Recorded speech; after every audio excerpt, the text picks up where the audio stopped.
Teleaula Parnamirim. Olá, gente!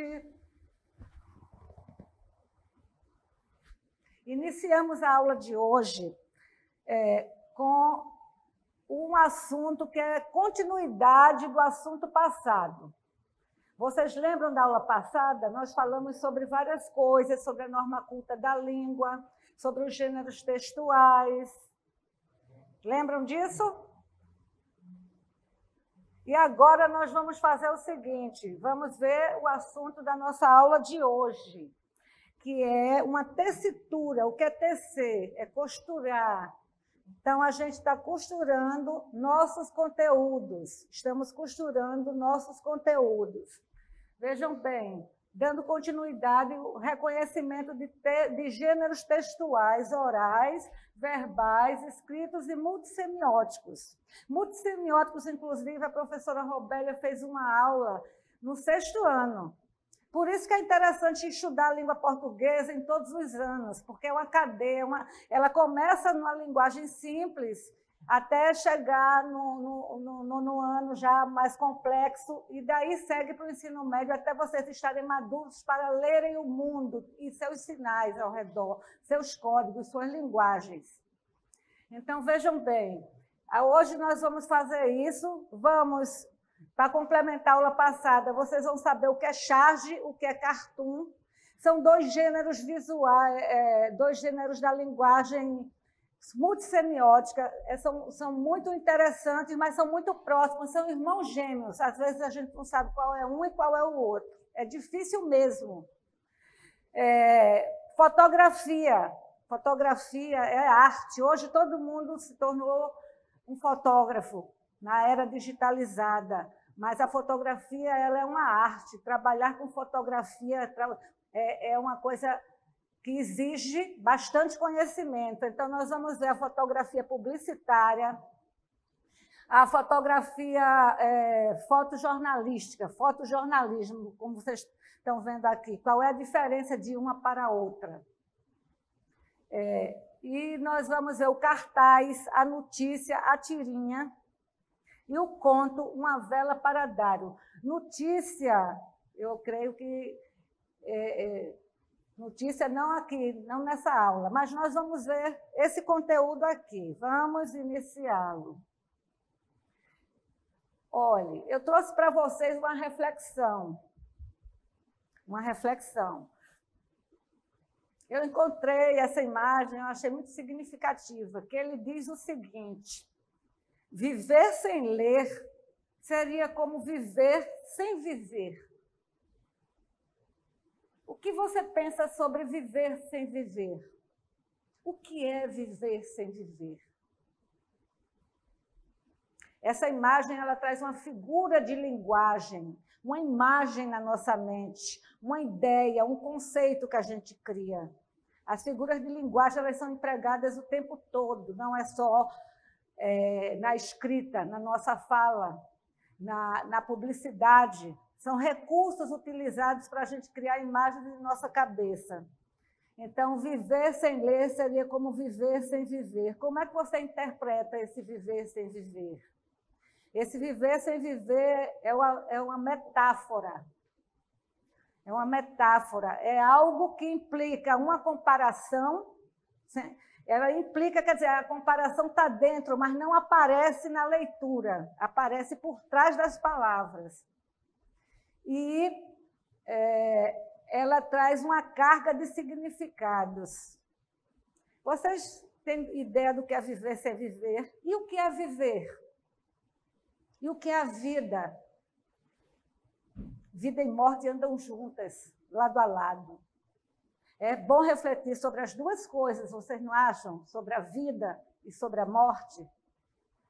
Viver sem viver. Então, quem não ler perde esse grande prazer na vida, de conhecer muitas coisas interessantes.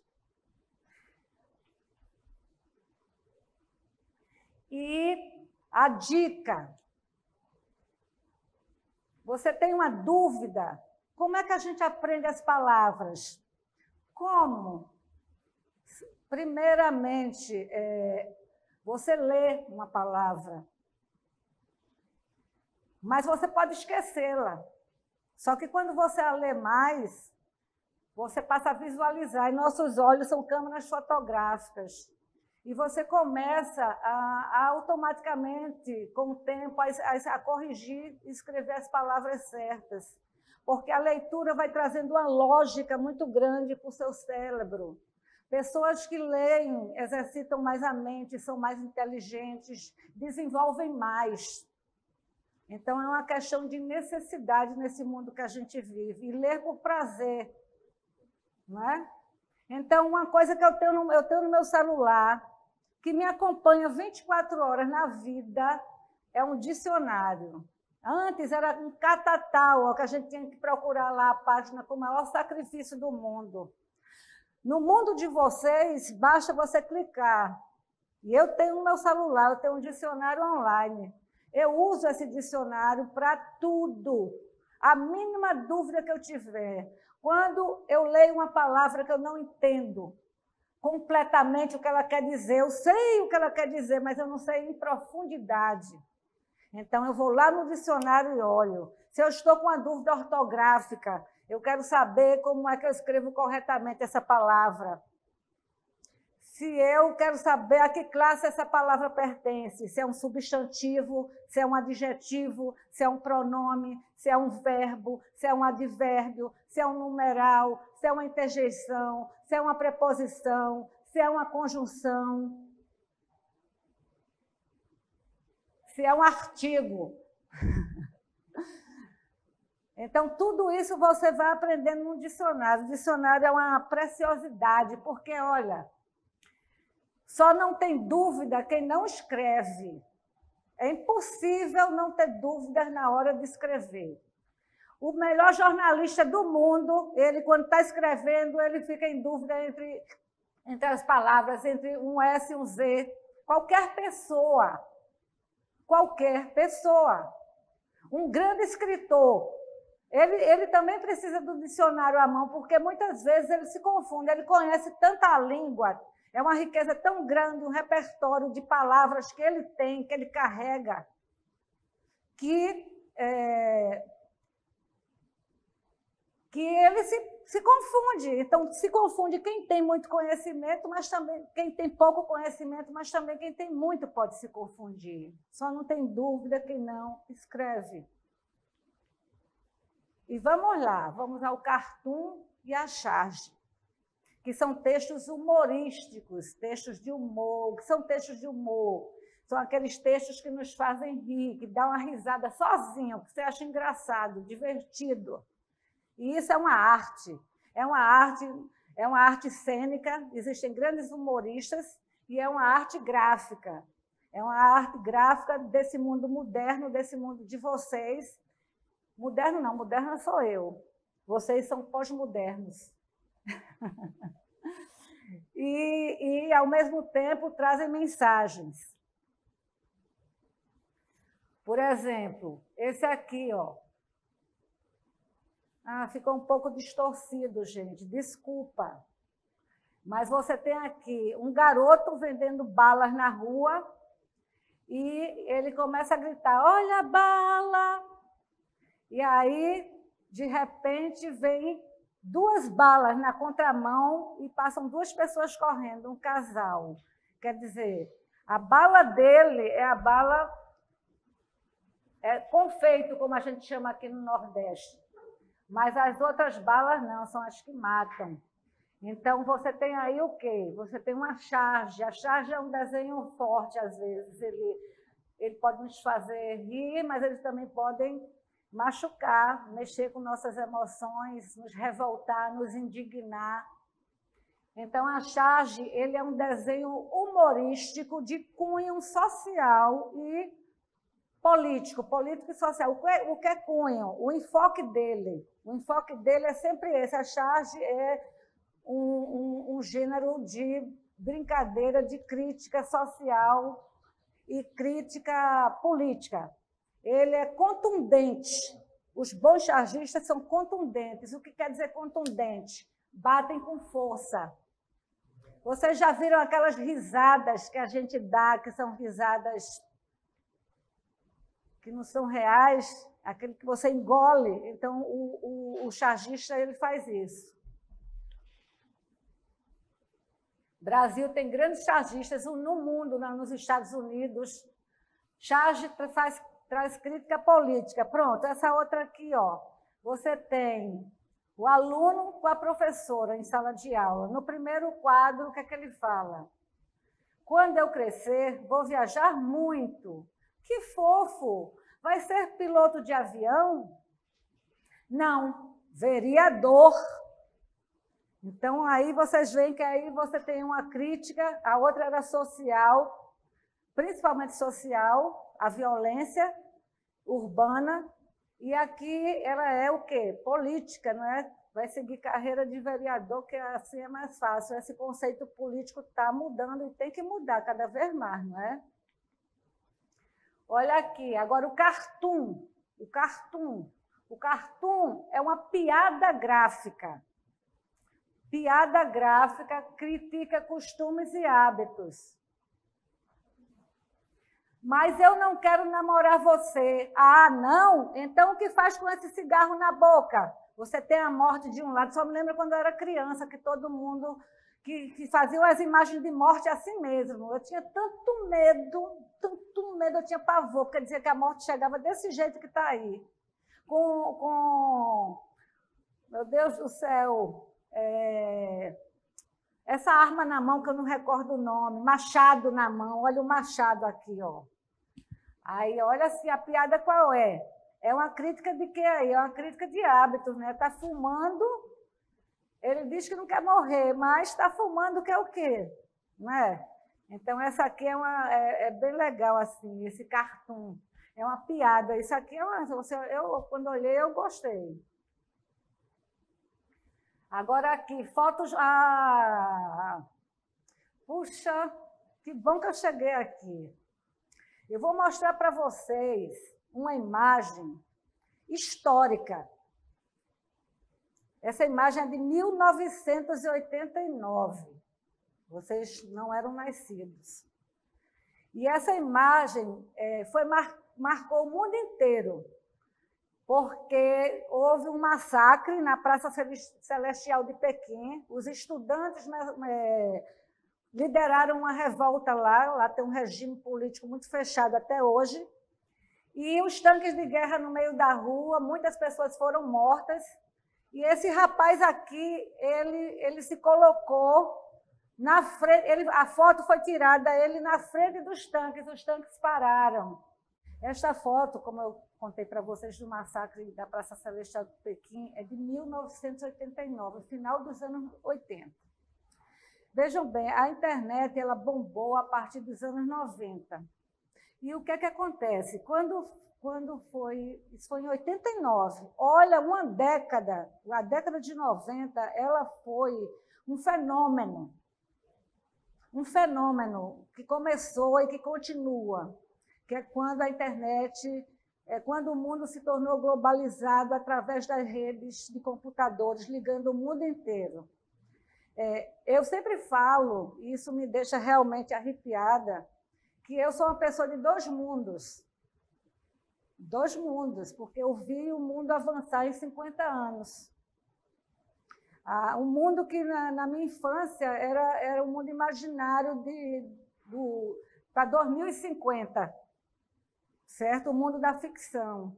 Então, o mundo modernizou muito rápido as tecnologias. Tem um lado muito bom disso, mas como tudo que acontece, tem um outro lado também, né?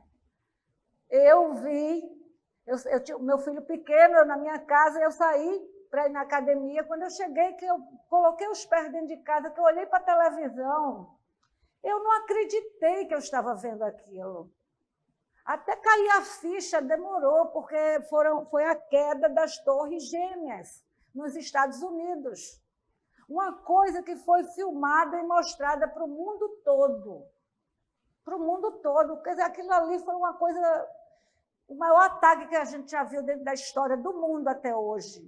Aquelas torres, aquele planejamento, aquele ataque, aquela coisa. E eu entrei na minha casa, olhei na televisão, estava acontecendo, ao vivo e a cores. Quer dizer, foram 2 mundos muito rápido, para quem é da minha faixa etária, para quem tem acima de 40 anos.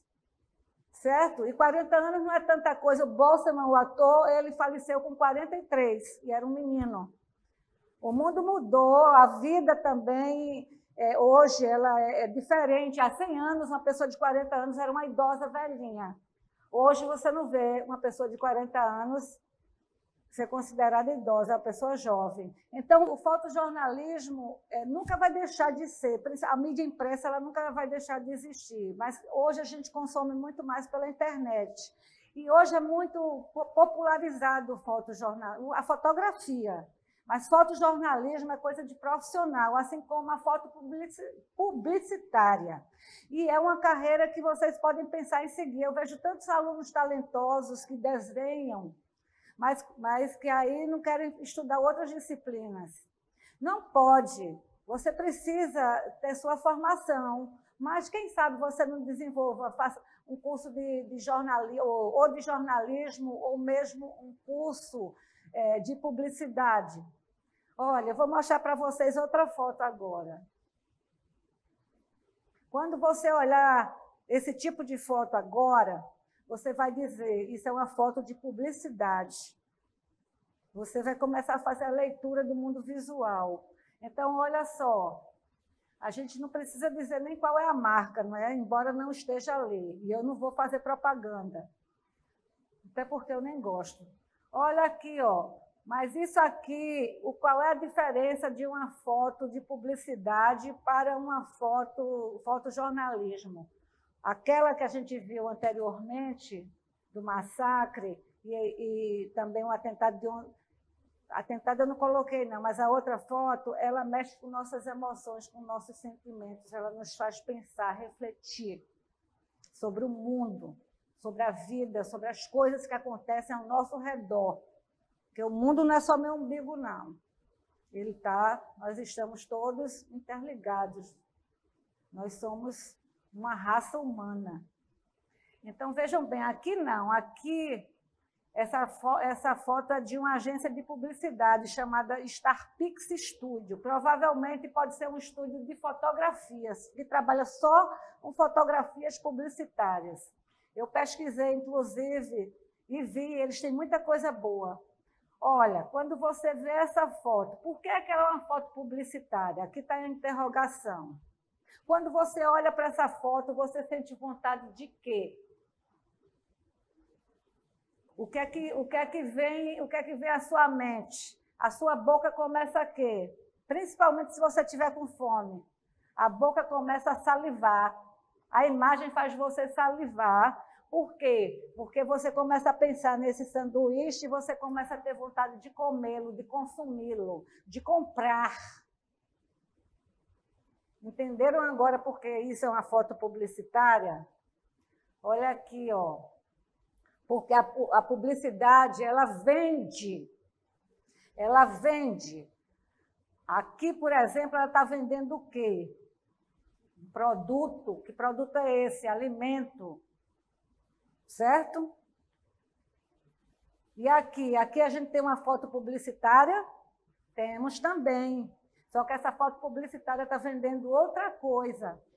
O futuro da educação tem um plano. A sua presença é fundamental. Qual é a fonte? Fundação FEAC, é de Campinas, em São Paulo. Aqui é uma campanha publicitária, olha, voltada para a educação. Você tem uma menina com um sorriso lindo, com um lápis na mão, representando vocês, o futuro. Né? Tinha que ter uma menina negra junto com ela, não acham? O futuro da educação tem um plano. A sua presença é fundamental. Isso aí está vendendo o quê? Está vendendo uma ideia. Ideia. Aqui, por exemplo, olha, preste atenção. A campanha certa para o seu cliente. Isso aí está vendendo o quê? Está vendendo produto. O que é serviço?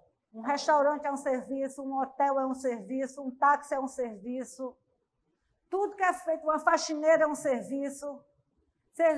Serviço é tudo que você trabalha com você é a sua mão de obra. Certo? Então, preste atenção. Aqui você tem, então, um anúncio de uma agência de publicidade vendendo o seu próprio serviço. A campanha certa para o seu cliente. Certo? E aqui você já tem uma campanha de Minas Gerais, aqui do governo de Minas Gerais, que é sobre o quê? Gripe é doença, vacine-se. E aí, esse aí está vendendo um serviço ou está vendendo um produto? Ou um serviço ou uma ideia? Eu acho que está vendendo as duas coisas. Por que não? Está vendendo um serviço que é o quê, principalmente? A vacina, né? Que você tem direito de ir lá tomar. E a ideia de que é preciso se vacinar, porque, afinal de contas, está um problema seríssimo no Brasil. Os pais não estão vacinando os filhos, o que é um perigo muito grande. Dentro da internet surgiu muitos boatos a esse respeito, e tem gente que não vacina os filhos, muito fake.